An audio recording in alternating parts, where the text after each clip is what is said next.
एकटे मारुतीराय फिरतात. मारुतीराय दळाच्या बाजूला फिरत असताना थोडे बाजूला गेले.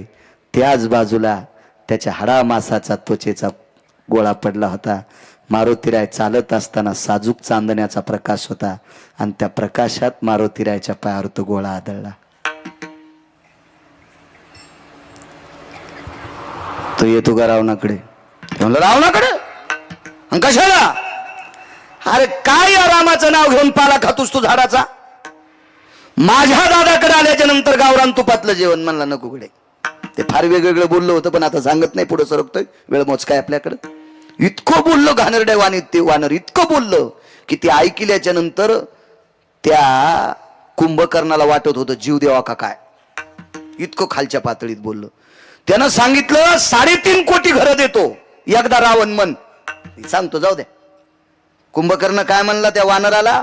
3.5 कोटी घरं सोन्याचे देतो फक्त एकदाच रावण मन. ते म्हणला खरं सांगू का? यायम नैसर्गिक स्थित क्रियानाम शंका भयत लघु स्थिते यत साम्य दृष्टिवादायाम यति परभेदान भय व्याप्ती. सांगू का खाली येऊन? मी जर लघु शंका करीत असताना रावण जर पुढे आलो तर त्याच्याकडे तोंड करून लघवी करणं सुद्धा मला पाप वाटतंय.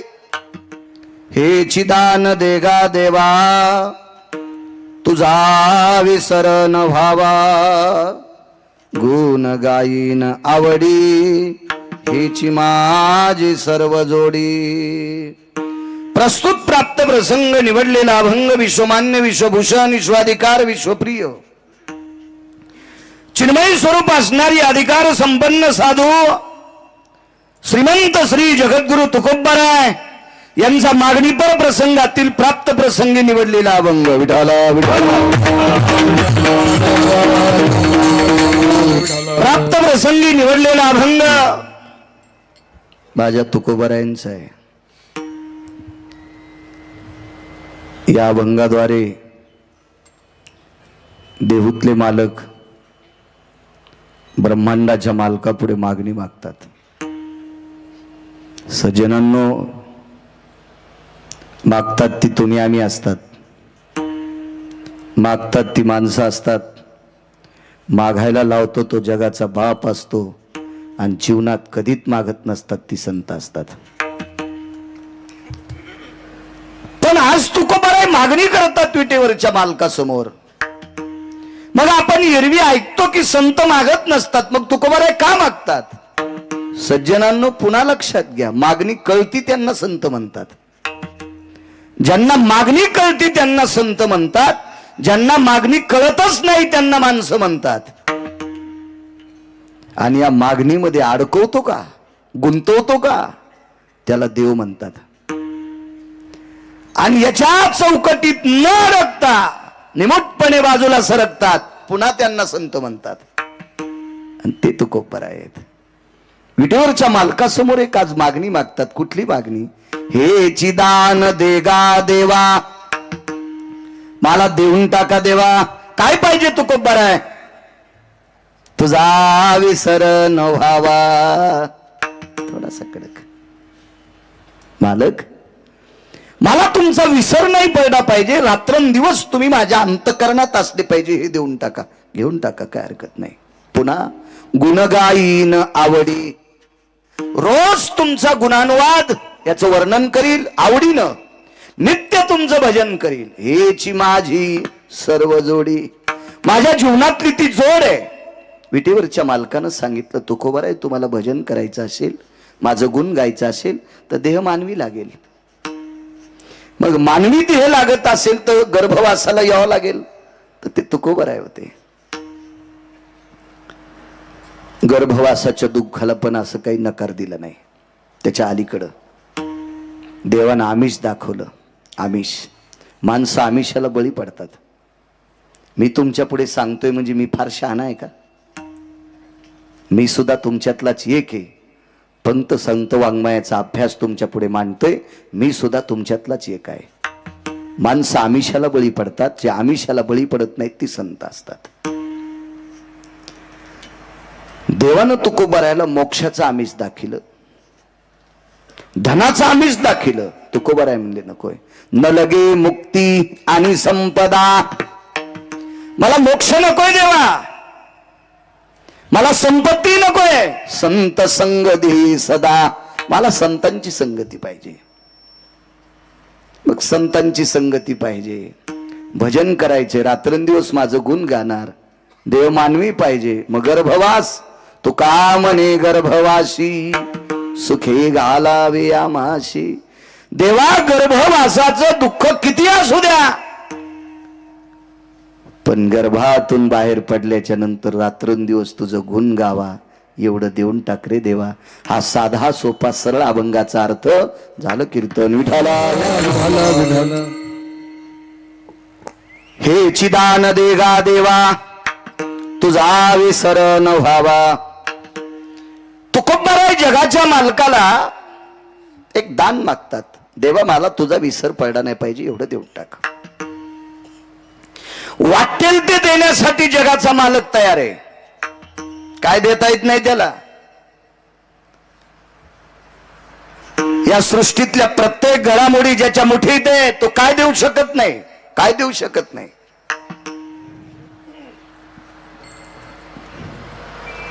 एखाद्या माणसाकडे जरासं वैभव आलं तर तो सुद्धा देण्याच्या गप्पा करतो. त्या विश्वाचं वैभव ज्याच्या ताब्यात आहे तो किती देत असेल कल्पना करा. त्याला काय देता येणार नाही, काय नाविन्य असेल त्या मालकाकडे. पण तुकोबारायांनी तडा दिला. नकोय म्हणले, मला काही नकोय, फक्त एकच देऊन टाक, तुझा विसर झाला नाही पाहिजे. तर ब्रह्मांडाच्या मालकाने तुकोबारायाला सांगितलं, तुकोबाराय तुमची परिस्थिती प्रापंचिक फार मोठी होती, पण कालांतरानं तुमची प्रापंचिक परिस्थिती म्हणजे आर्थिक परिस्थिती इतकी ढासळली, एवढी ढासळली, एवढी ढासळली, ती पाहून मला सुद्धा करमत नाही. कोण म्हणते माहितीये? पंढरपुरातले मालक. तुकोबारायाने सांगितलं, देवा माझी प्रापंचिक परिस्थिती पाहून जरी तुम्हाला करमत नसेल, पण मी काही माझ्या प्रापंचिक परिस्थितीची व्यथा तुमच्या पुढे बांधलेली नाही. मी सत्सद विवेक बुद्धीने विचार करून तुमच्या पुढे एक मागणी मागतोय, मला फक्त तेवढी देऊन टाका, तुझा विसर न व्हावा. माझ्या प्रापंचिक परिस्थिती ती जी माझ्या प्रारब्धाची गती आहे. अन्नमान धन हे तो प्रारब्धाधीन, याच्या बाबतीत काही तुम्ही करू नका देवा. जे असेल ते माझं प्रारब्ध मी भोगण्यासाठी तयार आहे. आणि त्रेतायुगात तुम्ही तुमचं प्रारब्ध तुम्हाला चुकवता येत नाही, तुम्ही आमच्यात कशाला बोट घालता. कर्मे श्रीराम वनवासा गेला, कशाला चुकवता बोट घालून. मला इतकंच देऊन टाका. मलाच काय प्रखर भाषा असले लोकांची. ग्रामपंचायतच्या सदस्य पुढे बोलताना भेऊन बोलावं लागते. एखाद्या वेळेस आपण याच्या विरोधात गेलो तर याच्या रानातून रस्ता असल्यावर जाऊ देतं का नाही. माझ्या विरोधात गेलतास तुला माया रस्ते गळा शेतातून रस्ता बंद.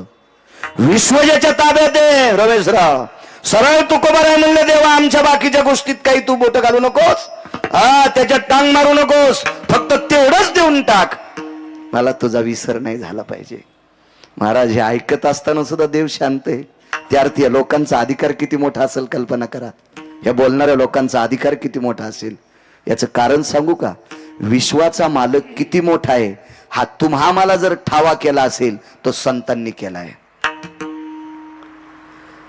महाराज एका ठिकाणी म्हणतात, तू विसरून गेलास का? अरे आम्ही तुला ठाव केलं देवा, जगांना तू माहित केलास ना. आम्ही केले, आम्ही केले, आम्ही केले. पुरावा आहे फार सुंदरसा. वा, ही त्या अधिकारावर असलेली कडक तात्विक सात्विक भाषा. याच्या पलीकडचं सांगू का? संत इतक्या प्रबळ स्थितीनं का बोलतात माहितीये का? विश्व ज्याच्या ताब्यात आहे त्याला जगाचा बाप म्हणतात. तुम्हाला आणि मला इथं किती दिवस ठेवायचे आणि कोण्या दिवशी मळ्यात नेऊन फुकायचं ही ज्याच्यात ताकद आहे त्याला देव म्हणतात. पण त्याला सुख द्यायची ताकद संताची. संताचे सुख झाले या देवा, मनवून सेवा करी त्यांची. देवाला सुख देण्याची ताकद संतात आहे. भगवान मला माझ्या परिस्थितीचा कशाला विचार करता, एकच देऊन टाका, फक्त तुझा विसर झाला नाही पाहिजे, याच्या व्यतिरिक्त काही नकोय. मालक म्हणले, तुकोबाराय माझा विसर तुम्हाला पडला नाही पाहिजे असं देऊन टाकतो, पण फायदा काय? मला माहिती ना काय फायदा आहे. मी विवेक बुद्धीने मागतोय, गाफीलपणाने मागत नाही, अतिताईपणाने मागत नाही, चंचलपणाने मागत नाही. विवेकाला स्थिर करून मागतोय देवा की तुझा विसर न पडण्यात जी ताकद आहे का ती कशातच नाही. तेवढंच देऊन टाक. बऱ्याच मागण्या केल्या. कधी कधी देवाच्या पायाची सेवा मागितली, कधी कधी कधी त्याच्या नामाचा उच्चार मागितला. वाटेल असं काही काही. कधी कधी देवा मला वारकरीच कर, होईन भिकारी पंढरीचा वारकरी. अशा बऱ्याच बऱ्याच बऱ्याच बऱ्याच गोष्टी मागत गेले. आज मात्र तुझा विसर न व्हावा हे मागितलं. देवानं बऱ्याचपैकी काही सांगितलं होतं. तुम्हाला घर देतो, नकोय. पद देतोय, नकोय. संपत्ती देतोय, नकोय नकोय नकोय नकोय नकोय. का नको म्हटले असतील? वडिलाची रीत जाणत सो, काही मागणे हे आम्हानुचित. वडिलाची रीत जाणत सो. आमच्या बुजुर्गांनी आतापर्यंत विश्व निर्माण झालं त्यावेळेस पासून या संप्रदायातल्या लोकांनी, माझ्या बुजुर्गांनी काहीच मागितलं नाही देवा. मग मी कशाला मागून वर्षांचं नाव खराब करू? नकोय देवा, काही नकोय, काही नको, काही नकोय. तुकोबरा एका वारकऱ्याचं चरित्र देवाला सांगतात. का मागितलं नाही तुकोबरायने? वडिलाची रीत जाणत असो. अंगद नावाची व्यक्ती त्रेतायुगात होऊन गेली. फार चतुर, सात्विक, सदाचारी, पुण्यशील, कर्तव्य दक्ष नावाची एक व्यक्ती होती अंगद. अंगद तसा योनीनं पशु योनीत होता, वानरांच्या योनीत होता. पण एवढा कर्तव्य दक्ष अंगद, एवढा कर्तव्य दक्ष अंगद, पंढरपुरातल्या मालकांनी 7व्या अवतारात त्रेतायुगात आपल्या पक्षाचा सेनापती पद अंगदाला देऊन टाकलं. एवढ्या अधिकाराचे अंगद होते. आणि ती पूर्वजाचा इतिहास तुकोबाराय देवा पुढे मांडतात. मला बाकीच्या कारणात गुंतू नको, मी मागतोय तितकं देऊन टाक. या अंगदाला पंढरपुरातल्या मालकांनी लंका देऊ केली. लंका, त्या लंकेमध्ये 7 कोटी घर सोन्याचे होते. 7 कोटी. एका घराची चौकट टिकल्यावर 15-12 आमदार होता येते. रावणाच्या एका घराची चौकट टिकल्यावर 15-12 आमदार होता येते. काय मायवेली कोणाची? त्याच्या विरोधात फॉर्म भरायची. नुसत्या भावट्याचं वजन होतं 22.5 क्विंटल. रमेशराव, 22.5 क्विंटल. उभ्या आणि आडव्या भावट्याचं वजन 22.5 क्विंटल होतं. 22.5 क्विंटल. कुलाफेन, फाळ्यान, तडशेन, फडशेन हे तर सोडून द्या. 15-12 आमदार होता येते. 15-12 एका चौकटीत. एका चौकटीत गुणिले 7 कोटी चौकटी. छत वेगळे, भिताड वेगळे, पायऱ्या वेगळ्या, फरच्या वेगळ्या. 269 किलोमीटरचं एकीकडचं भिताड होतं. गोळ्या नाही संपल्या माया, वाचून सांगतोय, ऐकून बी सांगत नाही कोणाचं. 269 किलोमीटरची भिंत पूर्वेकडची होती. पूर्वेकडची पूर्ण सोन्याची. 3 भिताड घरी गेल्या बघा किती लांबीचे होते आणि किती उंचीचे होते. ते अंगदाला देऊ केलं. फॉर्म टाकला मारुतीराया पुढं. राजे हो, मागाईसाठी फॉर्म टाकला असता तर फाडून टाकला असता. देण्यासाठी फॉर्म टाकला. मारुतीरायाने सांगितलं तुमचं तुम्ही बघा. 7 कोटी घराची लंका देऊ केली अंगदाला. आणि मारुतीरायाला सांगितलं तुझ्या हाताने देऊन टाक. मारुतीराय म्हणले जरी आमच्या कुळातला असेल पण मला खालीवरी बोलून तुम्ही ठरवा. अंगदाला जवळ बोलवलं. अंगदा, जी मालक, जी जी जी जी. रावण मरेपर्यंत सीता देत नाही. होय. आणि रावण मारल्याशिवाय मला सीता नेता येत नाही. आणि रावण मारल्या मी लंका देऊच कोणाला? मला वाटतं तुला देऊन टाकावे. अंगदानं सांगितलं देवा याच्यानंतर हा शब्द वापरायचा नाही. वापरायचा नाही हा शब्द, वापरायचा नाही. कशामुळे मला लंका द्यायले? ऐक ना अंगदा, तुझ्या बापाला मी मारलं रे, वालीला मी मारले. तुझ्या भावाला जरी मी मारला असेल तरी पण तू माझ्या पक्षाचा झेंडा धरला. याच्याकरता मी तुझ्यावर प्रसन्न आहे म्हणून तुला 7 कोटी घराची लंका देऊन टाकतो. नका देवा, कशाला देताय? लक्ष्मणजीला राग आला. लक्ष्मण शेषाचा अवतार, थोडासा राग येणं साहजिक आहे. आणि लक्ष्मणजीनं सांगितलं अंगदा कोणाकडे नकार देता? शांत बसाला. आणि मालक म्हणे जास्त फुमफुम करू नका, शांत बसा. ते अधिकारी लोक होते, ते भेट नव्हते कोणाला. भेटाय कोण माहितीये का? कानकोंड.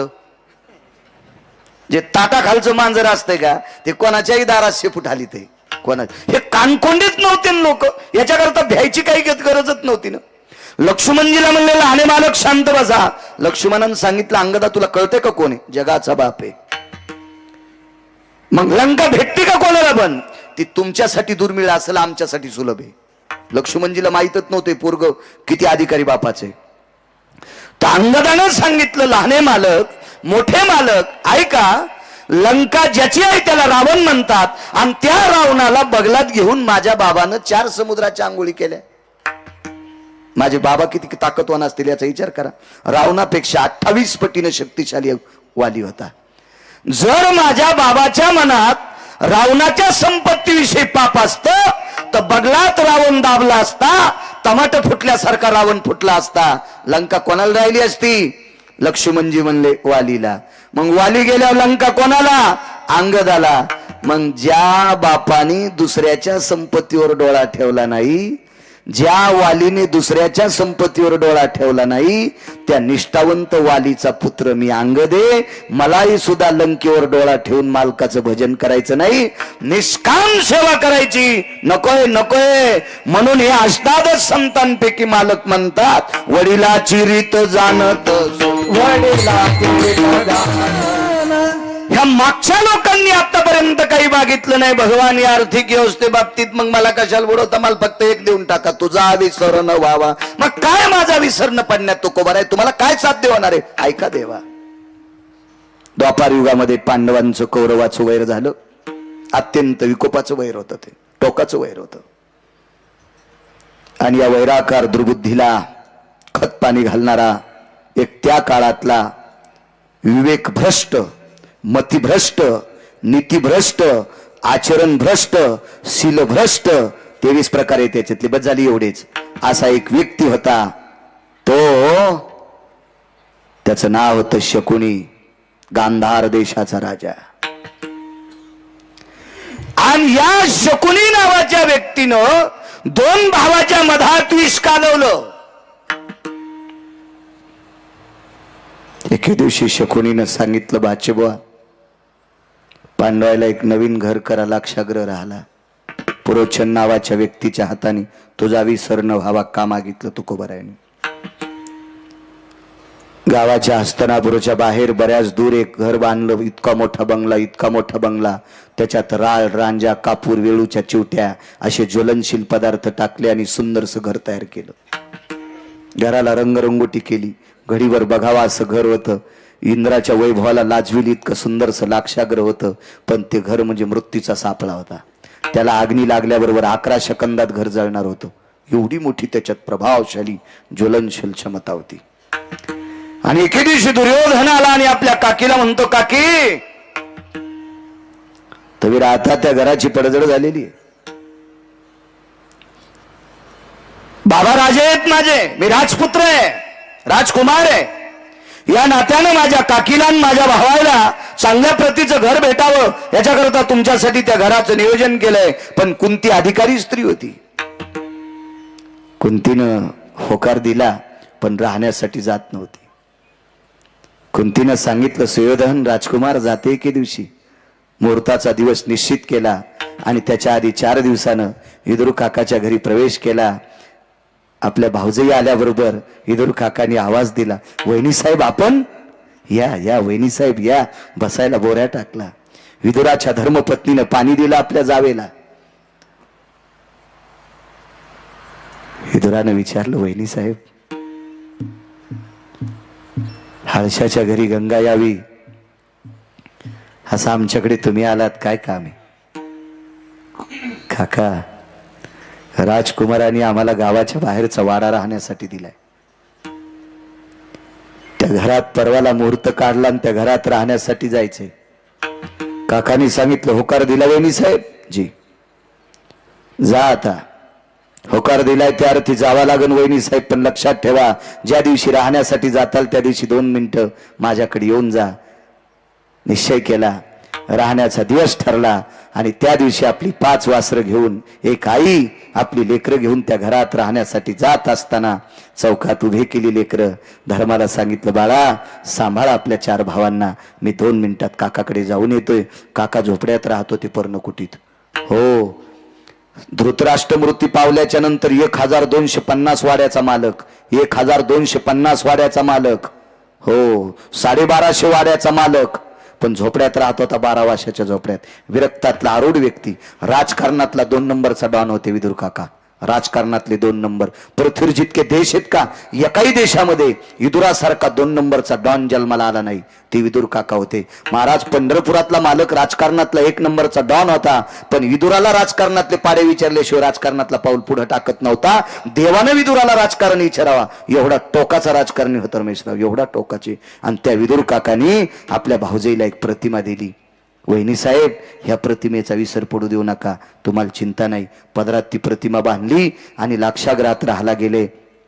कोनाड्यात वस्त्र टाकलं, त्या वस्त्रावरती प्रतिमा अधिष्ठित केली आणि आपल्या बाकीच्या नित्य व्यवहाराला सुरुवात झाली.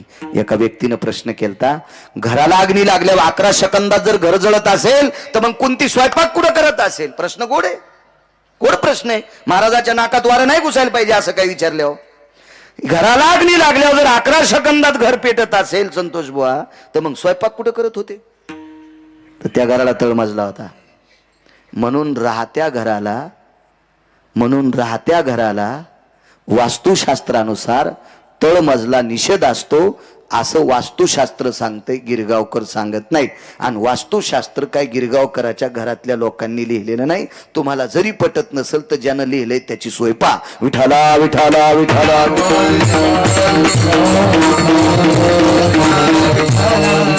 नित्य त्या घरामध्ये भजनाचा वास. पहिला दिवस त्या घरामध्ये देवाचं अधिष्ठान प्राप्त केलं. स्वयंपाक आटपला, देवाला नैवेद्य ठेवला, आपल्या वासरांना जेव घातलं, स्वतः जेवण केलं. पहिली रात्र लेकरं तिथं झोपलेली आहेत, भिंतीला टेकन देऊन त्या प्रतिमेकडे पाहत होती, तुझा विसर न व्हावा. पहिला दिवस रात्रीचे मध्ये 1-1:30 वाजला. त्यावेळेला खिडकीतून पुरोचन नावाचा व्यक्ती पाहत होता, बाई जागी आहे. पहिला दिवस त्याचा मातीत गेला. दुसऱ्या दिवशी कुंती जागते, तिसऱ्या दिवशी कुंती जागते, चौथ्या दिवशी कुंती जागते, 5व्या दिवशी कुंती जागते. दुर्योधनानं पुरोचन नावाच्या व्यक्तीला सांगितलं, बेट्या आज सकाळी आमची चुलती, आज संध्याकाळी आमची चुलती आणि माझे 5 भाऊ जर वारात जळून जर नाही मारलेस तर तुझा संसार जाळून टाकील. त्यानं सांगितलं, मालक मी रोज रात्री मध्यरात्री मशाल घेऊन वाडा पेटवायला जातो, पण बाई झोपतच नाही. बाई झोपत नाही. करत काय होती माहितीये? कोनाड्यात ठेवलेल्या प्रतिमेचं चिंतन करत होती, नित्य त्याच्याकडे पाहत होती, त्याचा विसरच पडू देत नव्हती. 6वा दिवस उजळला.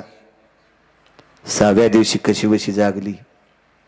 7व्या दिवशी कुंतीच्या लक्षात आलं, आजची रात्र आपण जागू शकत नाही. तुझा विसर न व्हावा. का मागतात तुकोबाराय? कशा करता तुकोबाराय म्हणले, देवा फक्त तुझा विसर नाही झाला पाहिजे, एवढं देऊन टाक. 7व्या दिवशी सकाळी उठल्या, झोपायचा प्रश्नच नाही. उठली, लेकरं स्नान आटपली, नित्यकर्म आटपला, देवतार्चन सर्व आटपलं, स्वयंपाकाला लागल्या. कुंतीला 9 दाशा दिलत्या. 9 दाशा होत्या कुंतीच्या ताब्यात. 9.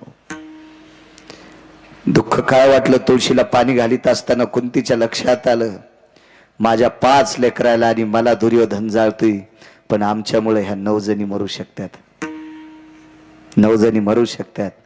कुंतीनं काय सांगितलं, आज देवाला नैवेद्य करायचा आहे, मी स्वतः स्वयंपाक करणार, आज तुम्हाला सुट्टी, आज तुम्ही सुट्टी, जा तुम्ही तुमच्या घरी निघून जा. आणि त्या 9 जणीला काढून दिलं. महाराज कर्मनो गहनो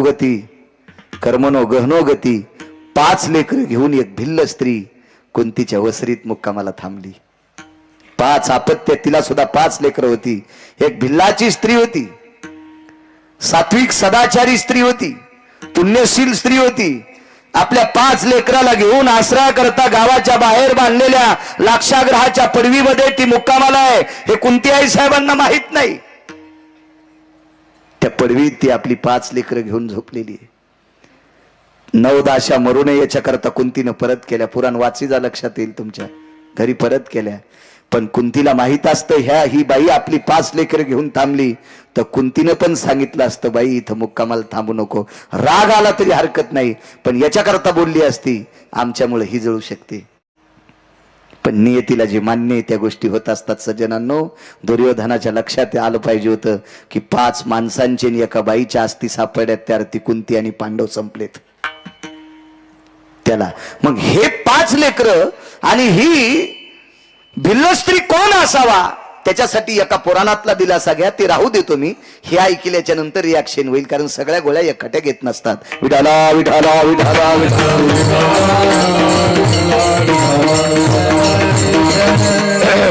सातव्या दिवशी पुरणपोळीचा स्वयंपाक केला. आपल्याकडे भारतीय संस्कृतीमध्ये आटापिटानं सायासानं केलेला स्वयंपाक म्हणजे पुरणपोळीचा. आता त्या स्वयंपाकाला एवढी फारशी काही किंमत राहिली नाही. पूर्वीच्या काळात गोड हे कमी खायला भेटत होतं, म्हणून सणाची इतकी आतुरतेनं वाट पाहत होते माणसं की त्या सणाच्या दिवशी पुरणपोळी खायला भेटेल, खीरपोळी खायला भेटेल. असं गोड पदार्थाच्या बाबतीत अशी जिज्ञासा होती, आवड होती, कारण जी ती गोष्ट मिळत नव्हती ना. जी गोष्ट कमी मिळती का तिच्यावर जास्त अपेक्षा.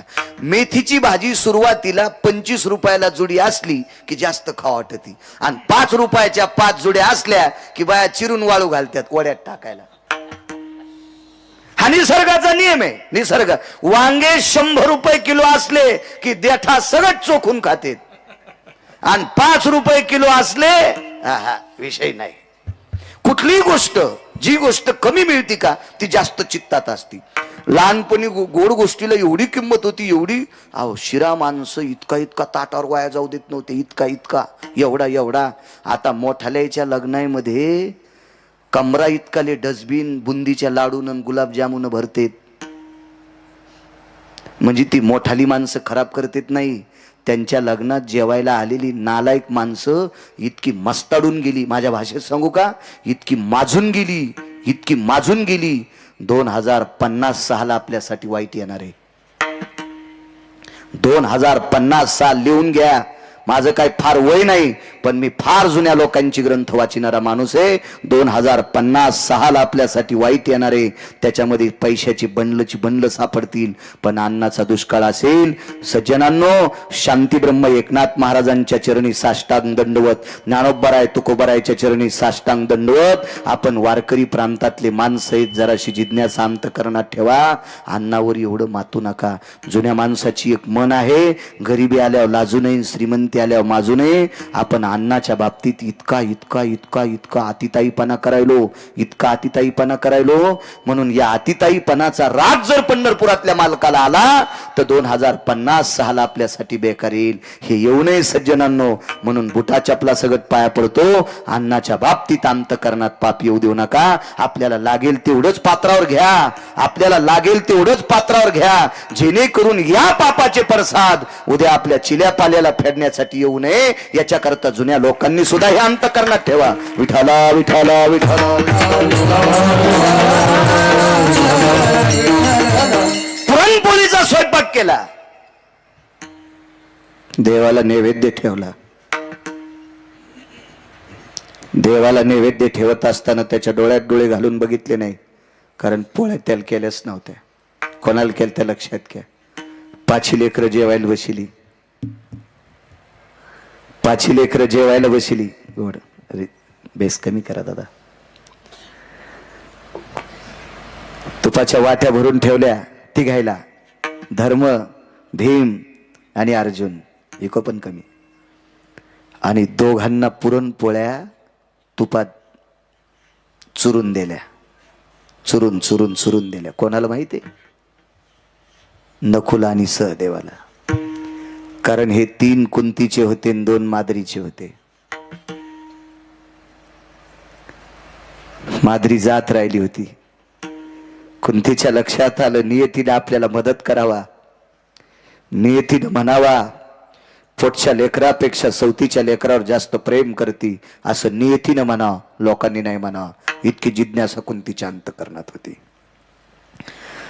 5 मुलांना गावरान तुपाचं भोजन दिलंय, पुरणपोळीचं. नकुलानं विचारलं, आई हाच काही सण आहे? हाच काही पर्व काळ आहे? भगवंताचा जन्मदिवस आहे? एखाद्या संतांचा जन्मदिवस आहे? नाही बाळा. मग का पुरणपोळ्या केल्यास ग? बाळा, आपल्या घरात मांडलेल्या कोनाड्यामध्ये एक प्रतिमा आहे, ती जगदानंद कंद जगतपती द्वारकाधीश कृष्ण परमात्म्याची प्रतिमा आहे. त्याला नैवेद्य केलाय. नैवेद्य त्याला केलाच नव्हता. सांगू तुम्हाला, संध्याकाळी पांडव झोपल्याच्या नंतर रात्रीचे 12 वाजले. आता मात्र डोळे झाकायला सुरुवात झाली, कारण 6 रात्र जागली होती. मुठीसारखे डोळे झाले, पापण्या मागं सरकलेल्या होत्या, डोळ्याच्या खोबणीतून बुबळ बाहेर आलेली होती. आणि कुंतीनं देवाला सांगितलं, देवा अरे लेकरांना काय सांगू, याच्याकरता तुला नैवेद्य केलाय असं सांगितलंय, माफ कर रे देवा, तुला नैवेद्य केला नाही, लेकरांना केलता. का? कारण आजची रात्र काळाची आहे, आणि या रात्रीतून जर नाही वाचले देवा, तर या लेकरांना गोड खाऊ घालण्याची संधी याच्यानंतर पुन्हा कधी येणार नाही. या हाताने चिमुकल्या बाळांना आपल्या हाताने गोड पदार्थ खाऊ घालावा, याच्याकरता पुरणपोळीचा स्वयंपाक केला रे देवा, पण नाव तुझं दाखविलंय, माफ कर. रात्रीचा 1 वाजलेला आहे. पुरोचन नावाचा व्यक्ती खिडकीपासून मशाल घेऊन गेला. कोणती आई साहेब जागा येतात. आईसाहेबाच्या लक्षात आलं, अर्ध्या पाऊण तासात 1 सव्वा दीड तासामध्ये आता आपल्याला झोप लागणार, आणि पुरोचन नावाचा व्यक्ती महालाला अग्नी लावणार. रात्रीच्या 1 वाजता उठली, कोणाड्यात ठेवलेल्या प्रतिमेपाशी गेली. देवा आतापर्यंत तुला अंतकरणात ठेवलंय, तुझा विसर पडू दिला नाही, आता शक्य नाही रे देवा, आता शक्य नाही. देवा मला नेलंच तर ने रे, त्याबद्दल दुमत नाही, माझी वासर वाचव रे देवा, या वंशाचे दीपक आहेत रे, माझ्या वासरांना वाचव रे देवा, वाचव माझ्या वासरांना. देवापाशी आपली व्यथा सांगितली. लेकरांच्या उशाला भिंतीला टेकन देऊन बसली. मनात काय आलं देव जाणे. 5 पैकी दोघांची चेहरे उघडली. धर्म भीम अर्जुनाचे चेहरे झाकलेली आहेत. नकुलाचा आणि सहदेवाचा चेहरा उघडा केला, आणि पुन्हा एकदा त्या प्रतिमेपाशी आली. देवा मला आणि 5 लेकराला वाचवायला जर तुला जड जात असेल ना, मला आणि माझ्या 5 लेकराला वाचवायला तुला जड जात असेल ना देवा, तर याच्यातून सूट देते, मला मार. धर्म भीम अर्जुन मार, पाय धरते रे तुझे देवा, तुझ्या पायावर विनंती करते रे, नकुलाला आणि सहदेवाला मात्र मारू नकोस, दोघायला वाचव. साष्टांग प्रणिपात केला आणि भिंतीला टेकन देऊन बसली. शेवटचा प्रणाम केला. देवा आता जागू शकत नाही, आतापर्यंत तुला स्मरणात ठेवलंय, विदुर काकांनी सांगितल्यानुसार तुझा विसर पडू दिला नाही, आता टाकणं शक्य नाही. डोळा लागला, कुंती आई साहेबाचा डोळा लागला. प्रतिमा पाहणं बंद झालं, आणि पुरोचन काही अंतरावर मशाल घेऊन येत होता. हे द्वारकेतल्या मालकाच्या लक्षात आलं, आता काही वेळाला जर पुरोचन पोचला आणि कुंती झोपलेली अशी जर कळालं, तर लाक्षागृहाला आग लावणार, आणि काही सेकंदात पांडव आणि कुंती जाणार. रात्रीच्या 1:30 पावणे 2 वाजता जागे झाले. जगाची मालकीन रुक्मिणी आई साहेब उठून बसल्या पायथ्याला. काय प्रभू? काही नाही. भालदार झोपदार जी, सुदर्शन घेऊन या. रात्रीच्या समयाला देवघरात सुदर्शन असायचं. ते सुदर्शन प्रभूच्या हातात दिलं, आणि जगाच्या मालकानं ते सुदर्शन बोटाला अडकिलं, आणि त्या सुदर्शनाला सांगितलं, अरे जिनं 7 रात्र जागून मला अंतकरणात ठेवले, मुठीसारखे डोळे झालेत रे, तिला आणि तिच्या वासरांना मारण्याचा प्रयत्न पुरोचन नावाचा व्यक्ती हस्तिनापूरच्या नालायक राजाच्या मुलाच्या सांगण्यानुसार करतो, गांधार देशाच्या हलकट राजाच्या सांगण्यानुसार करतो, जयद्रथासारखा मूर्ख व्यक्ती त्याच्या सांगण्यानुसार करतोय, दुःशासनासारख्या दुर्जयी माणसाच्या म्हणण्यानुसार करतोय. पण लक्षात ठेव रे सुदर्शना, वाचो. चक्रा मार के धरणी फोडी, लाखा जोर में पांडव बैठे, गुप्त आग लगाई, बिगरी किने बजाई, नाथ मोरे बिगरी किने बजाई. ते सुदर्शन सोडलं, ज्या ठिकाणी कुंती आणि पांडव आहेत त्या ठिकाणी भुयार पडलं. नर्मदेच्या तीरावर पांडवांनी कुंती घेऊन गेले आणि लाक्षाग्रह जळालं. सकाळी दुर्योधनाच्या लक्षात आलं आपली काकी आणि आपले 5 भाऊ वारले, पण आस्ती कुठे येता?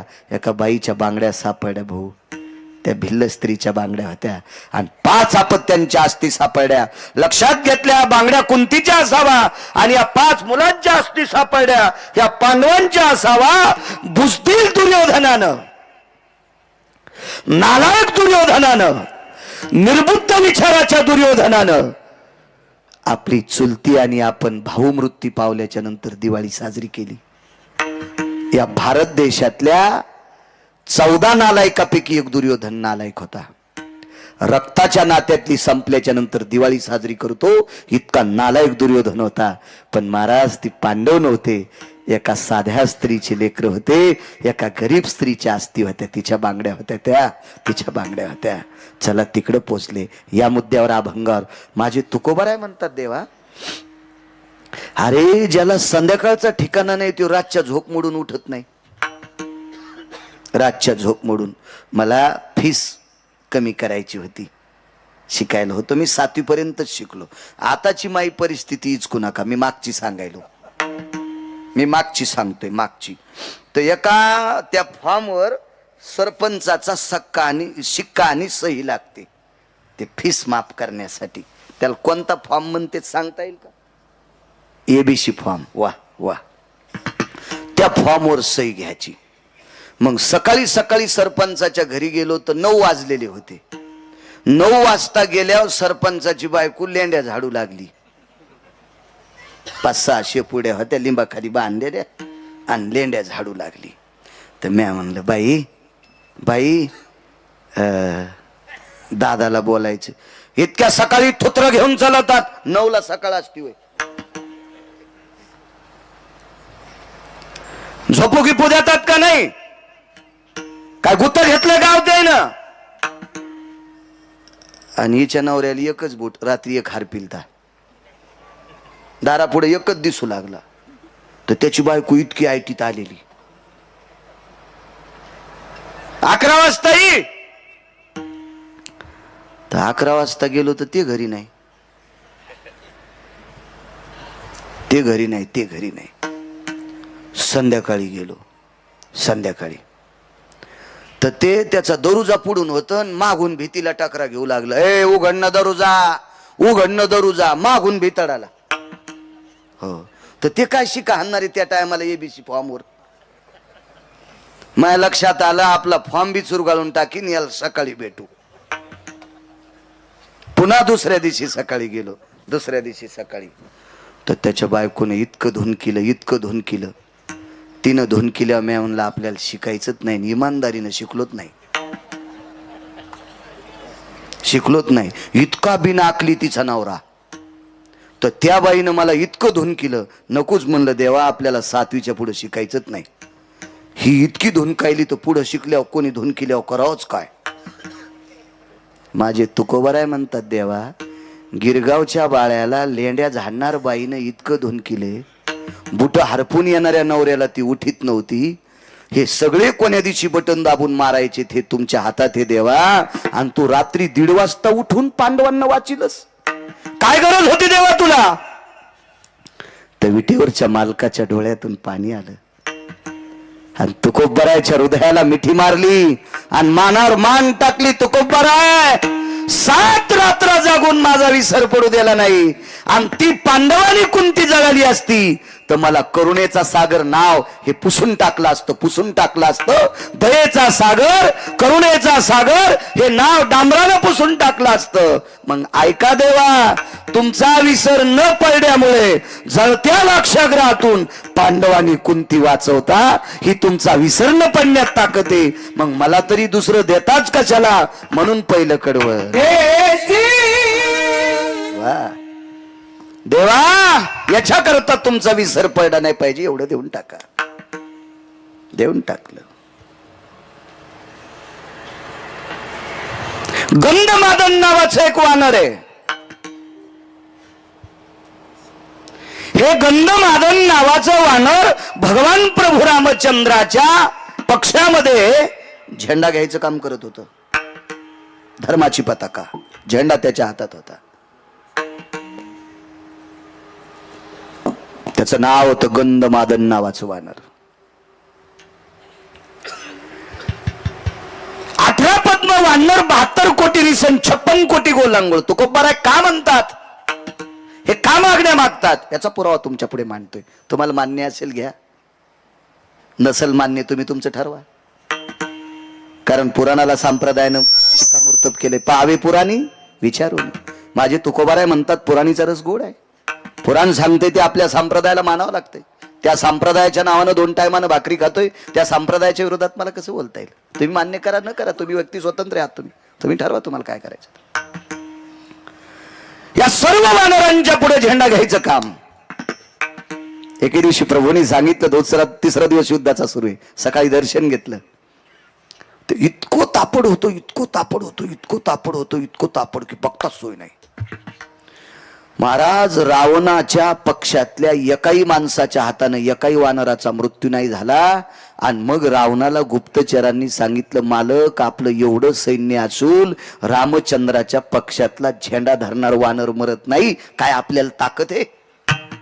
रावणानं धारेव धरलं. संध्याकाळी मीटिंग घेतली. रमेशराव, बेटा कोणी नाही गेलं तरी हरकत नाही, पण आज गंधमादन वाचता कामा नाही. इतका बाणाचा वर्षाव झाला, इतकाचा बाण आला की उडी आणीत होतो. पण कर्म नो गती. एक बाण लागला, एक बाण लागला आणि त्या बाणानं झेंड्याची काठीच उडून गेली. पण किती उडून गेली सांगू. ही उंच काठी जिथरोक झेंडा होता का तिथून उडून गेली आणि खालच्या हातातच राहिली. पण ती काठी घेऊनच नाचत होतं, माहीतच नाही झेंडा उडून गेलाय. इतकं प्रेम. धर्मावर पकड किती असते काही काही लोकांची बघा. काही धर्मासाठी माईकवर बोंबलत येत. अशी काही पकड नसते त्यांची. असं काय नसते. माईकवर मात्र धर्मासाठी इतके बोलणार, इतके बोलणार. वा वा वा. छत्रपती शिवाजी राजेंची जयंती आल्या, बापा बिल्लेन तेन काय वा वा वा वा, सारं भगवच वादळ. हो. आणि जयंती झाली की 2-4 दिवसाला पोळी उकरी तू घोरपडी पाहला. बसायची जागा आणायला पाहिजे निबर काठीनं. नालाय का तू, लायकी आहे का रे. नुसता हावभाव करतो नुसता. हे इतकं आपल्याकडे काही गोष्टी आल्या ना, बापरे बापरे असं वाटतंय की पाहाचंच काम नाही. आमची इथे एक महाराज आले आणि त्या महाराजाला आंघोळ घालू लागले. मग त्या महाराजांना आंघोळ घालीत असताना काय झालं, हा बाबा बाबा इतकी गर्दी, इतकी गर्दी, इतकी गर्दी, इतकी गर्दी की बघायचंच काम नाही. कोणाला वाटतं की जाऊन तांबर पाणी महाराजांच्या अंगावर टाकावं. इतकी गर्दी, इतकी गर्दी. एका बाईला जातात नाही आलं, ती मधात नाही गेली, मोरीतून पाणी आल्यावर पेली. ती म्हणली नका का आंघोळ घालणं होईन, पण महाराजाच्या अंगावरचं पाणी मोरीतून आलंय ना, ते तीर्थ म्हणून पेली. तर मी तिची चप्पल चोरली. म्हणजे ह्या महाराजावर इथे श्रद्धा किती आहे. आपण हिच्या चपलाच्या पाया पडू. मी फेटा ठोच्या पिशवीत तिची चप्पल ठेवली. जाऊ द्या म्हणलं, एखादीशी भेटले आपल्याला पायापडणीचे पैसे द्यायला विला दुप्पट देऊ. पण ही महाराजाच्या अंगाचं मोरीतून आलेलं तीर्थ पेती, त्या अर्थी हिचा भाव किती गोडे. आपण हिची चपलाची पूजा करू. आणि त्याच महाराजाच्या कीर्तनात ती पहिल्याच अभंगाला झोपी गेली. मग माझ्या लक्षात आलं, बाळ्या ही चप्पल तिला देऊन टाक आणि ती पिशवी पण जाळून टाक.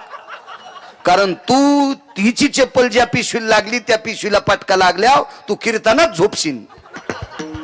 म्हणजे काही काहीचा भाव इतका नदीला उतू जातो आणि त्यांच्या अंतकरणात कवडी इतका नसतो. इतका येडपट भाव असतो काही काहीचा. काय वानराचा भाव होता त्या. काठी घेऊन उड्या आणत होतं ढकल्यांना ते काठी घेऊन, पण मागून खडा हाणला. गंधमादन यतो ध्वजापय धर्मदंडे शुभय स्थिता. नसता धर्मदंड आहे, ध्वज कुठे आहे. अरे बापरे, काय करा महाराज. भेद आहे पुराणामध्ये. लक्ष्मणजीला आणि प्रभू रामचंद्राला वल्कल्ले होती, त्या अर्थी वस्त्र नव्हते. असा भेद सांगितला वैकुंठवासी माधव महाराज मगर सुरजखेडकर यांनी. पण सुग्रीव नावाच्या व्यक्तीच्या कमरेला शेला होता बांधलेला. ताळ दिवशी उडी टाकली आणि पांढरा सुग्रीवाच्या कमरेचा शेला काढून घेतला. ते उपरनं बांधलेलं. आणि जी काठी होती का हातातली काठी ती एका बाजूला टोचली अंगात, भळा भळा भळा रक्त आलं आणि त्या रक्तात ते उपरनं भिजवलं आणि त्या काठीला बांधलं आणि प्रभूला सांगितलं, प्रभू ध्वज. स्वतःच्या रक्ताची ध्वज केली. हो काय गंधमादन असेल ते. तुकोबारा का मागतात पुढचं याच्याकरता सांगतोय. काय सत्कार, काय आदरातिथ्य. आणि हेच लक्षात आलं, एकदा खाल्ल्यावर 6 महिने उठत नव्हता त्याच्या. काय नाव होतं त्याचं? कुंभकर्ण. कुंभकर्ण. त्यानं पैजेचा विडा उचलला, उद्या गंधमादन ठुणारच नाही. त्यानं काही शस्त्र नेलेत नाही. गंधमादन ज्या कोपऱ्यात उभा होता त्या कोपऱ्यातले वानर अशी ओरडे. पाल कशी किडावडी ती पाल पाल कसं जीभ लांबून अजे असं टाकल्याबरोबर ती किडावडी ती का नाही, तसे असे प्रसन्न सगळीच वानर सगळी ओढली. हजारो वानर मदत केली. हजारो वानराच्या लक्षात आलं आपण वाचतो. इतका गंधमादन हुशार, इतका गंधमादन त्याच्या पोटात झेंडा घेऊन फिरत होतं. त्याचं पोट किती मोठं असेल कल्पना करा ना. कुंभकर्णाच्या नाकातले केस काढायला पळाट्या उपटायचा चिमटा होता. असं मी सांगत नाही बरं, मी काय त्या काळात सरपंच नव्हतो रावणाच्या गावातला. अतिशोक्ती अलंकाराचं लक्षण आहे रामायणामध्ये. अतिशोक्ती अलंकाराचं लक्षण. मला मी शिकलो कमी, पण मला अलंकार वगैरे सगळे ते गुरु लघु वगैरे सगळे ते सिद्धांत सगळे पाठ आहेत. कारण मेमरी कार्ड गोड आहे माझं मेमरी कार्ड इतकं सुंदर दिलंय मला, म्हणून तर मी तुमचे मोबाईल वापरीत नाही. मला हे मेमरी कार्ड गोड आहे. नाही 6दा वाचिलं की 7व्यांदा पाठ चिठ्ठी फाडून टाकायची. काय सांगू लागलो. अतिशोक्ती अलंकार. दमडीचं तेल आणलं, सासूबाईचं नाणं झालं, मामाजीची शेंडी झाली, लांडोरीचा पाय लागला, त्याच्यात हत्ती वाहून गेला. तेल केवढ्याचं आणलंय? दमडीचं. बरं ठीक आहे, त्यावेळेला दमडीमध्ये 20 क्विंटल तेल येत होतं असं समजा. पण 20 क्विंटल तेलाची टाकी मोराच्या बायकोला पालती होती का? मोराची बायको कोण?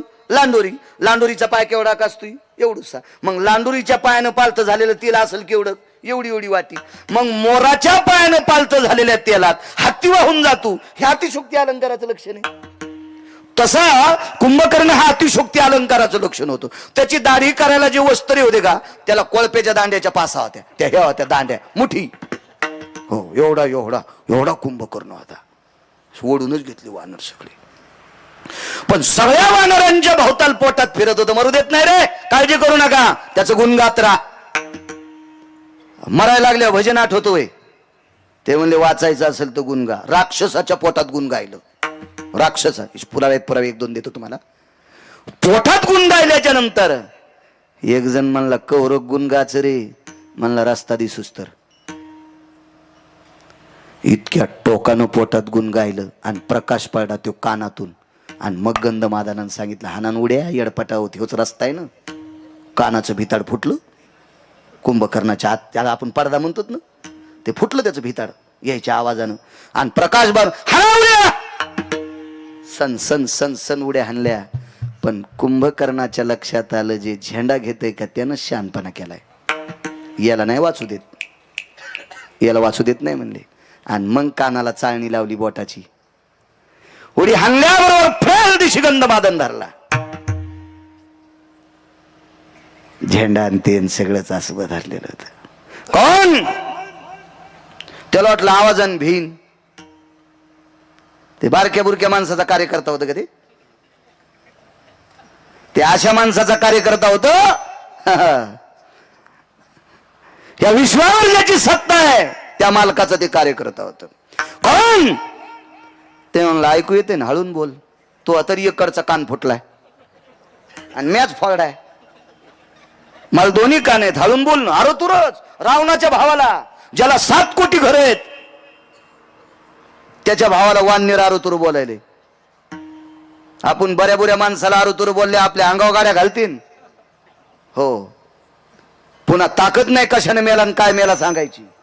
आहे का हिम्मत कोणाची? एवढा मोठा श्रीमंत रावण आरोतुरच. कोण? हळून बोल म्हणला. गंधमादन. गंधमादन नाव कशा करता ठेवलंय? तुकोबारा का मागता त्याच्यावर बोलतोय. तुकोबारा यांच्या कडव्यावर कशा करता गंधमादन नाव ठेवलंय? ते म्हणला जरासं नाकाच्या जवळ घेऊन पाय ना. लय नको नेऊ म्हणे, मला मळमळ होईल तुझ्या तोंडानं. कुंभकर्णानं हात असा जवळ घेतल्याच्या नंतर गंधमादन, मलया निळू चंदनाचा सुगंध ज्याच्या अंगातून कोसोपर्यंत जात होता, असं ज्याची तनुगंध आहे त्याला गंधमादन म्हणतात. हो, बरीच पैकी वानर आहेत. पुष्पदंत, भयदंत, यतिदंत, साक्षीदंत, कीर्तिदंत, आश्वदंत, प्रियदंत, साक्षीत नाही, नदीत नाही, भयत नाही, भास्त नाही, हे वानरांची नाव होती. हो, लेकरांची पण चांगली ठोत जा. आमच्या मित्राला पोरगी झाली, मी बारशाला गेलो, नाव काय ठेवलं म्हणले चुटकी. नालाय कुठला चुटकी नाव ठेवतो. आपला असाच कारभार. हो, घ्या आदर्श, मुस्लिम बांधवांचा आदर्श घ्या. अरे त्यांच्या धर्मामध्ये एक तिळा इतकी चूक करत नाहीत, म्हणून त्यांच्या बाबतीत धर्म खाली येत नाही. आपण नुसत्या धर्माच्या बाबतीत उड्या हाणतो आणि गप्पा हाणतो, पार टाळू फोडून गप्पा हाणतो, वागत नाही. साधी नावं ठेवत नाहीत आपण आपल्या संस्कृतीनुसार. काल परवा 2-4 वर्ग शिकलेली ती पोराची आंटी म्हणले, ही आंटी नाव ठेवीन, तिला आकलीचा कांदा आहे का? हळदीची साडी होती तेव्हा सासू सासऱ्याला वाहिलं काढलं आणि तिला नाव ठेवायचा मान द्याला, तिला अक्कल आहे का? नाव ठेवण्याचा अधिकार अधिकाऱ्यांना सांगा जा, तात्विकांना सांगा जा. नाही म्हणे आमची आंटी लयच हुशार आहे, तिला मोबाईल लय पाहता येतो आणि मोबाईलवरचं पाहून आंटीनं नाव ठेवलं. ह, ते पोरग असंच, त्याचं नाव ठेवलं शाहू. हो, दवाखान्यातच ठेवलं. आणि शाहूला भेटायला मी गेलो दवाखान्यात. शाहूला भेटायला दवाखान्यात गेल्याच्या नंतर त्याचा वडील आमचे जरा सोबत शिकलो होतो 4थी पर्यंत, ते 4थीला गळालं, मी 7वीला आपटलो, म्हणजे शिकलोच नाही पुढं, ते नाही पुढं गेलं. तर मी म्हणलं अरे बघू दे मुलगा. हो, आताच नाव ठेवलं म्हणे, आमच्या लहाण्याची बायको आलती, म्हणजे त्याची भावजई. हो, सगळे म्हणले ती जरा शिकलेली आहे आणि तिनं नाव ठेवलंय शाहू. म्हणलं वा वा वा, पावदी म्हणलं तू हा शाहू. त्याचा शाहू पाहिल्याच्या नंतर बरा दिसला. कसा होईन रे? मी म्हणलं मला काय सांगता येईन कसा होईन, तर मला सांभाळीन का? मी म्हणलं बघू आता, इतक्या लवकर काय सांगता येईल, मी का देव आहे का? बाहेर आल्यावर एक ढवळ्या कपड्यावाली बाई भेटली. कोण आपण? गिरगावकर. इकडे कुठे? म्हणलं ते आमच्या मित्राला मुलगा झाला. तिनं असं कसनूस तोंड केलं. मी म्हणलं हिला काही संबंध नाही, काय नाही, त्याला पोरग झालं विलं. म्हणलं बाई तुम्हाला कसं काय मळमळ झालं? त्याचं बाळांपण केल्यावर तुम्ही अंगठी हरपली, त्याची डिलिव्हरी केल्यावर मग अंगठी हरपली. अर म्हणलं दाश्या पोरग दाखव बरं. त्याचं नाव दाश्या होतं. म्हणलं पोरग दाखव बरं. ते म्हणलं काय झालं? म्हणलं दाखव ना. तर लहान लेकर अशा मुठी वळीत येत. त्याची मी मुठ उकलल्याच्या नंतर सिस्टरनीची अंगठी गवसली. मी म्हणलं दाश्या, लहाण्याच्या बायकोनं याचं नाव शाहू ठेवलंय आणि झाल्याच यानं सिस्टरनीची अंगठी चोरली. याला जर तालुक्याचा आमदार केलं तर हे काय काय इकीन रे? हा, याचं नाव शाहू ठेवलंय, तिथं नाव ठेवणारी आण बरं. ते तिथंच होती बाजूला. काय झालं? अरे मी म्हणलं काय झालं?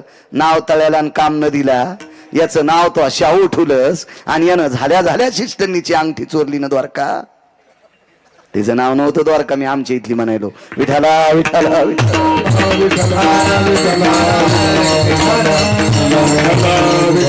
आपण काही जोपाशीत नाही. बघा गंधमादन, याच्याकरता गंधमादन नाव आहे. एक सांगू का? तो येतो का रावणाकडे? म्हणलं रावणाकडे? कशाला? अरे काय या रामाचं नाव घेऊन पाला खातोस तू झाडाचा? माझ्या दादाकडे आल्याच्या नंतर गावरान तुपातलं जेवण. म्हणला नको कडे. ते फार वेगवेगळं बोललं होतं, पण आता सांगत नाही, पुढे सरकतोय, वेळ मोज काय आपल्याकडं.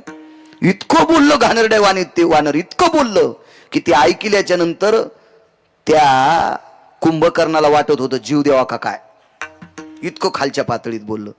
त्यानं सांगितलं 3.5 कोटी घरं देतो एकदा रावण मन.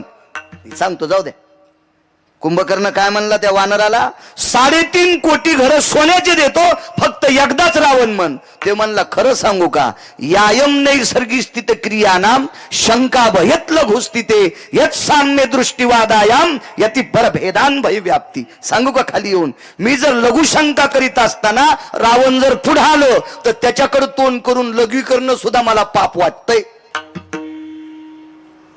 हे 7 कोटी घराच्या मालकाच्या विरोधात बोलले. काय वानर असेल, धाडशी कल्पना करा. आणि मी येतो का म्हणला, नाव घेतो का, मारीन, जीव गेला तरी हरकत नाही, पण म्हणला नाही येणार. दाबलं असं, कर कर कर कर कर कर कर कर कर दाबलं. जितक्या रक्ताच्या चिळकंड्या अंगावर तोंडावर आल्या ना, त्या रक्ताच्या थेंबा थेंबातून राम राम येत होता. काय गुण गात असेल, रक्ताच्या थेंबा थेंबातून विटेवरच्या मालकाचं गुण गात होतं. राग आला कुंभकर्णाला, हरामासाचा कातड्याचा असा चुरगाळा केला आणि फेकून दिला. तो मूर्ख म्हणे, कुठं ऐकायला तयार नाही. गंधमादन मृत्यू पावला त्या दिवशी एकाही वानराने पाला खाल्ला नाही. याला म्हणतात आपल्याचं दुःख. आपल्याचं दुःख. जागच्या जाग्यावर वानर पडलेली आहेत. ती रात्र प्रभू रामचंद्राला सुद्धा दुःखाची होती. आपल्या पक्षातला धर्माची ध्वज घेणारा आज मृत्यू पावलाय. लक्ष्मणजीनं वारं घातलेलं आहे. प्रभूला झोप लागली. गुणगाई नावडी सांगतोय, झोप लागली. बरोबर झोप लागल्याच्या नंतर 10-5 मिनिटाला प्रभू जागे व्हायचे. काय झालं प्रभू? काय नाही रे, इथं आवाज येतोय, झोपा पुन्हा. 10-5 मिनिटाला झोपले की पुन्हा प्रभू उठायचे. आवाज येते. कोण भजन करीत होतं माहितीये? गंधमादन नावाचं वानर. मारुतीरायला बोलून घेतलं लक्ष्मणजीनं. हनुमंता, मालक आज झोपत नाहीत. मारुतीराय जवळ आले. रात्रीचे 2 वाजलेले आहेत. प्रणाम केला. प्रभू, रावणाची भीती वाटायली का? नाही, भीती वाटत नाही रावणाची. मग झोप का येत नाही? धसकी कशाची, चिंता कशाची, कशा करता आरबळायले? एक सांगू का हनुमंता, माझ्या जीवनातला रात्रीच्या वेळेला घडलेला प्रसंग जीवनातला हा पहिला आहे. मी झोपी गेल्याच्या नंतर माझ्या हृदयावर राम नावाचा आवाज आदळतोय आणि तो अंतःकरणापासून निघणारा आवाज माझ्या हृदयावर आदळते. कोण असेल? मारुतीराय बुद्धिमतान वरिष्ठम. मारुतीरायने विचार केला आणि सुग्रीवांना यांना त्यांना विचारलं, का रे गंधमादन मृत्यू पावला हे माहीत झालंय, प्रेत सापडलं का? काय सापडल म्हणे हनुमंता, कुंभकर्णाने चुरा केला रे त्याचा, आणि कोणीकडे फेकलं लक्षात नाही. सागराकडे फेकला असेल तर समुद्रात विलीन झाला असेल. मारुतीरायने सांगितलं, गप्पा हाणू नका, प्रेत सापडलं पाहिजे. हे सगळी 6 माणसं जागेत. एकटे मारुतीराय फिरतात. मारुतीराय दळाच्या बाजूला फिरत असताना थोडे बाजूला गेले. त्याच बाजूला त्याच्या हाडामासाचा त्वचेचा गोळा पडला होता. मारुतीराय चालत असताना साजूक चांदण्याचा प्रकाश होता आणि त्या प्रकाशात मारुतीरायच्या पायावर तो गोळा आदळला. वाकून पाहिलं तर हाडामासाचा गोळा होता. हाडामासाचा एवढा एवढा गोळा होता. हुंजळीत घेतला. कोण? मी गंधमादन आहे. हृदयाशी लावला. बाळा, कुंभकर्णाने तुझ्या शरीराचा चुरा केला रे, तरी तुझ्या त्वचेतून, तुझ्या अस्थितून, तुझ्या मांसाच्या तुकड्यातून राम नावाचा ध्वनी तू गुणगातोस. जी पवन सुता, एकदा त्याचे पाय दाखव. हाडा मासाचा गोळा घेऊन शिबिरात आली रावटीत. विटेवरच्या मालकाला दाखिलं, मालक तुमची झोप हे मोडीत होतं, हे मोडीत होतं झोप. लक्ष्मणाने विचार केला, हाडा मासाचा गोळा आहे. ह्या मोठ्या रोडून एखादी मांजर यावा, बारीकस कुत्र यावा, बारीकस डुक्कर यावा, बारीकसा रानटी पशु यावा आणि त्याच्या अंगावून एखादा असं टायर जावा, कसलं दिसतंय ते भाग. तसं गंधमादनाचं असं शरीर, असं एवढा एवढा गोळा होता तो, छिन्न बिछिन्न झालेला गोळा. लक्ष्मणजीला वाटलं हनुमंताला कळत नाही देवाच्या हातात काय द्यावं. प्रभू, मारुतीरायने सांगितलं, लहाने मालक शांत बसा. आणि प्रभू रामचंद्राच्या वंजळीत तो गोळा दिलाय. देवा हे तुमची झोप मोडते. अरे हाडा मासाचा गोळा आहे रे, मेलेल्या व्यक्तीचं मांस आहे, मांस आहे. मेलेल्या व्यक्तीची हाडे चुरा झालेले, मेलेल्या व्यक्तीची त्वचा आहे कातड. हे काय माझी झोप मोडील? प्रभू थोडासा हात कानाजवळ नेता का? आणि प्रभू रामचंद्राने तो हात कानाजवळ नेल्याच्या नंतर त्या हाडा मासाच्या पुंजातून श्रीराम जय राम जय जय राम हा आवाज येत होता. कोण आहे? हे गंधमादन नावाच्या वानराचं शरीर आहे. हृदयाशी धरलं. ब्राह्मी मुहूर्त सुरू झालं. पहाटेचं 3:43 झाले. ब्राह्मी मुहूर्ताला सुरुवात झाली. जगाच्या मालकानं हृदयाला चिटकलेला पिंड पुढं केला आणि पूर्वेकडे बघून डोळ्यातल्या पाण्यानं तो पिंड धुतला. डोळ्यातल्या पाण्यानं अभिषेक केला. विभीषण बाजूला होता आणि विभीषणाला सांगितलं, विभीषणा, रावण मारल्याच्या नंतर तुला लंकेचा राजा करणारे हे मी तुला देऊन टाकले. मला सुतळीचा तोडा नकोय, पण आज एक भीक मागतोय. माझ्या गंधमादनाची समाधी सोन्याची कर. गंधमादनाची समाधी सोन्याची कर. आणि ब्राह्मी मुहूर्तावर गंधमादनाला अंत्यविधी झाला. ती जागा आरक्षित केली. तिथे दगड रोवला. रावण मारल्या गेला. 65 क्विंटल सोन्याची समाधी केली. आणि विभीषणानं नियम केला, मी गंधमादनाचं श्राद्ध करील. सज्जनांनो, पुराण ऐका, रामायणात शोधू नका हा पुरावा. दुसऱ्या पुराणात बघा. तुम्ही रामायण पाहिल्यावर पुन्हा म्हणताल गिरगावचा बाळू काही सांगतो चटाक्या. त्याच्यामुळे आताच सांगायलो, नंतर काड्या करण्यापेक्षा आताच तुम्हाला पुरावा सांगतो. हा रामायणात सापडायचा नाही. एका पुराणाचा दिलासा आहे. 1 वर्ष गंधमादनाचं श्राद्ध न केल्यामुळं लंकेत आवर्षण पडलं होतं. थेंबभर पाऊस पडला नाही 12 महिन्यात, थेंबभर. आणि मग मालकाला संदेश दिला, पाऊस का पडतोय? तर मग एका धन्वंतरी नावाच्या वैद्यानं सूचित केलं. विश्वकर्मा नावाची व्यक्ती आणि धन्वंतरी एकत्रित आले आणि विभीषण चिरंजीव होते. त्यांना सांगितलं, राजा, गंधमादनाचं श्राद्ध विसरलास. दृष्टांत संपला. राजे हो, पशुच्या योनीतला वानर, 65 क्विंटल सोन्याची समाधी भारतात कोणाचीच नाही. भारत देशामध्ये 65 क्विंटल सोन्याची समाधी कोण्याच श्रीमंताची नाही. कोण्याच श्रीमंताची नाही. अद्याप नाही. कोण्या माणसाची नाही. पण त्या काळामध्ये 65 क्विंटल सुवर्णाची समाधी गंधमादन नावाच्या वानराची होती. तुकोबाराय बाहू हालून विचारतात, देवा, अरे वानर आहे, ते वानर आहे, रानातले पाला खाणार वानर आहे, त्याची सुवर्णाची समाधी. अरे ज्यांनी 500 एकर जमिनी पोरायला कमिल्या त्याचे कट्टे बापाचे श्राद्ध घालत नाही. 7 चिरंजीवापैकी एक चिरंजीव विभीषण, लंकेचा राजा, भजनानंदी, त्याच्या भजनानं त्याचं घर जळत नाही. एवढी मोठी ताकद ज्याच्यात आहे. एक वारकरी एका वानराचं श्राद्ध घालतोय. ताकद कशाची? विटेवरच्या मालकाचे डोळे भरून आले आणि तुकोबारायला सांगितलं, तुकोबाराय, त्या वानरा इतकं गुण माझं कोणीच गायलं नाही. मग जे वानर तुमचं गुण गाते त्याला इतकं उंच टोकाला नेतात. ही गुण गाणाराची ताकद आहे. मला तरी दुसरं देतात कशाला? म्हणून दुसऱ्या कडव्यात गुण गायन आवडी गुण राजीव. गुण गाणाऱ्याची ताकद बघा. गुण गाणाऱ्याचा अधिकार तो किती मोठा आहे कल्पना करा. आई वानराची समाधी एवढी मोठी कुठे? ज्याचं श्राद्ध लंकेचा राजा घालतोय, तर्पण विधी करतोय, विभीषण. ही गुण गाण्याची ताकद आहे. संध्याकाळी खाल नव्हतं एका वारकऱ्याला. संध्याकाळी खाल नाही. गुण गाण्याची ताकद किती मोठी काकडे बुवा, कुशाल बुवा, संतोष बुवा. रात्री जेवायला नाही. एक रात्र इतकी बिकट की त्या रात्रीमुळं त्या वारकऱ्याला 18 विश्व दारिद्र्य, इतकी गरिबी म्हणून सिद्ध झाला. 18 विश्व दारिद्र्य म्हणजे गरिबी म्हणून सिद्ध नाव तिथं पडलं. त्या रात्री पीठ ठेवायचं गाडगं होतं. पीठ ठेवतेत ना, भाकरीचं, गव्हाचं, ज्वारीचं पीठ ठेवतेत ना, हे गाडगं होतं.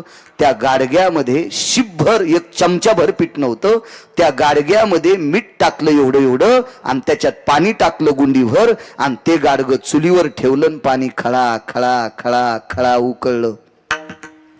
पांढरा रंग सुद्धा नव्हता आला पाण्याला, पांढरा रंग पण ते खारट पाणी लेकरांनी पेलं. परिस्थिती किती नाजूक असेल कल्पना करा, किती नाजूक परिस्थिती असेल. पहिल्या दिवसाची ती परिस्थिती, दुसऱ्या दिवशी काहीच नाही. 18 विश्व दारिद्र्य, गरिबीचा एक प्रकार येतो. 18 विश्व दारिद्र्य. दुसऱ्या दिवशी त्याच्यातले 7-8 सिद्धांत एवढे सांगत नाही, तुम्हालाही ताण होईल डोक्यात ठेवायला, आणि मी बी काही गुत घेतलं नाही. दुसरा मुद्दा सांगतो. दुसऱ्या दिवशी एक मिठाचा खडा घेतला, पाण्यात बुडीला, झोपलेल्या लेकराच्या ओठावून फिरीला. झोपीत ओठावर गेलेलं खारट पाणी जिभेच्या चेंड्यानं चाटत होते. इतकी परिस्थिती. 18 विश्व दारिद्र्यातला तो एक प्रकार. बरेच आहेत असे प्रकार. सांगतो पुढचा. तिसऱ्या दिवशी मिठाचं पाणी किती पोटात सहन होईल. उमाळा येत होता, कोरड्या वांत्या होत्या त्या. कराव काय. 18 विश्व दारिद्र्यातला एक तिसरा प्रकार आहे. बापानी धोत्राची चिंधी फाडली. बापानी धोत्राची चिंधी फाडली, तिचे 2 तुकडे केले. त्या चिंधीला पिळा घातला. एक चिंधी बाबा पत्नीकडे दिली आणि एक स्वतःकडे ठेवली, आणि दोघांनी दोन्ही लेकराचे पोट आवळले. म्हणून आपल्याकडे एक मन होती, पोट बांधून कमीलं, पोट आवळून कमीलं. हे जुने सिद्धांत लक्षात घेत जा जीनच्या पॅन्टीवाले होत. मागच्या दुष्काळात आपल्या बाप दाद्यांनी संध्याकाळी जेवण झाल्यावर झोपताना चिमण्याही झिल्या. मी महिना झालो बोंबलतोय रोज कीर्तनात 2 मिनिटं तरी. आपल्या बाप दाद्यानं, या धोत्रावाल्यानं, ह्या पटक्यावाल्यानं संध्याकाळी जेवण झाल्या झोपताना दिवाही झिला रे, दिवाही झिला दिवा. अंधारात रात्र काढली, त्या दिव्याचं राहिलेलं तेल उद्याच्या संध्याकाळी पुरावा आणि आपले संसार सुखाचे व्हावा, याच्या करता आपले बाप दादे अंधारात झोपले रे, अंधारात झोपले. अंधारात कदर करा त्याची. इथे आलेली मला दम नाही हो कीर्तनायला. रमेशराव दम नाही भागवताला, रामायणाला. गुण काय आला लोकायला. लोकायचा एकच धडाका, कीर्तनकार आणणे, खपक्या पाकिट देणे, त्याला मालदार करणे. हे आशाला असेच सोनाराच्या फुकणीवाणी. नळी फुंकिली सोनारे, इकडून तिकडे गेले वारे. काय घेता तुम्ही याच्यातलं. मगाशी म्हणलेलं वाक्य तुम्हाला सांगतो. तुम्ही म्हणताल रे रगील झाला का. एक जण म्हणला भरली गिरगाव करायची. हो, म्हणून ते लय सरसर बोलायला आहे. मी नाही म्हणत मोठा सप्ता कोण्या सप्त्याला. का म्हणत नाही. ज्या सप्त्यात 11 पोरायनं जर माळी घातल्या, तर त्या सप्त्यातल्या मंडपातली माती चाटीन गिरगावकर. त्या मंडपातली माती जी भेन चाटीन, त्या सप्त्याला मोठं म्हणील. ज्या सप्त्यामध्ये 25 बायकांनी तंबाखू सोडावा, काय म्हणून तंबाखू खाता. मला टकटक दिसायला तुम्ही 3 जण उभे राहा. कशाला कीर्तनात बसला. तुमच्या पापानं जळून जाईन गिरगावचा बाळ्या. ए उठ, ए म्हातारे उठ, तू उठ. काय मागं पाहू नको, तूच उठ. मरण काला हो दी. काय अर्थ आहे मला सांगा ना रमेशराव. कशाला सत्य करायचे. महाराज श्रीमंत करण्यासाठी, आणि तुम्ही असेच कोरडे फट. तिघीला म्हणलं, पण मला 90 कळाल्या. त्या एकूण ती दुसरीनं गुच्चा द्याला, तू बी खातीस ना. ती म्हणली तू नाहीच खात का. मला तितक्यात ओळखू आल्या, पटापटा पटापटा पटा लक्षात आल्या. जी म्हातारी तंबाखू खाती का, तिच्या मांडीवर सुनानं पप्या द्यायचा नाही.